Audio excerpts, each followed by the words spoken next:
Riwayat Orang Kudus 28 April. Santo Louis Marie Grignon de Montfort, pengaku iman. Santo Louis Marie Grignon de Montfort adalah seorang kudus dari abad ke-17 yang dihormati karena devosinya yang sangat mendalam kepada Santa Perawan Maria. Sebuah doa yang diucapkannya dalam devosi pada Bunda Maria, Totus tuus ego sum, yang berarti akulah milikmu, digunakan oleh Paus Yohanes Paulus II sebagai moto apostoliknya, Totus tuus. Louis Grignon lahir di Montfort, Prancis dari sebuah keluarga miskin pada tahun 1673. Di masa mudanya ia dikenal lekas marah bila ada sesuatu yang tidak memuaskan hatinya. Namun ketika ia beranjak dewasa, ia mampu mengendalikan sifatnya itu dan berubah menjadi seorang yang penuh pengertian dan rendah hati. Perubahan ini menjadi suatu persiapan yang baik baginya untuk memasuki perjalanan hidup yang panjang sebagai seorang imam. Pendidikannya yang berlangsung di Paris dirintangi oleh banyak kesulitan, terutama karena kekurangan uang, baik untuk biaya pendidikannya maupun untuk kebutuhan hidupnya sehari-hari. Hidupnya sungguh memprihatinkan. Biliknya sangat sempit tanpa pemanas ruangan di musim dingin. Untuk memperoleh sedikit uang, ia berusaha bekerja malam hari di sebuah rumah sakit sebagai penjaga jenazah-jenazah.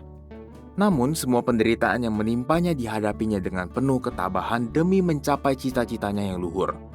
Setelah beberapa tahun berkarya sebagai imam misionaris di dalam negeri dan menjadi pembimbing rohani di sebuah rumah sakit, ia berziarah ke Roma untuk bertemu dengan Sri Paus Clemens ke-11.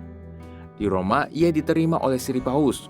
Melihat karya dan kepribadiannya, Sri Paus memberi gelar misionaris apostolik kepadanya. Oleh Sri Paus, ia ditugaskan untuk mentobatkan para penganut Jansenisme yang sudah merambat di seluruh Prancis. Tugas suci yang berat itu diterimanya dengan senang hati dan dilaksanakannya dengan sangat berhasil. 2 kali ia lepas dari usaha pembunuhan oleh para penganut Jansenisme. Sekali waktu ia sempat diracuni oleh mereka di La Rochelle. Ia berhasil selamat walau harus menderita sakit berkepanjangan akibat keracunan.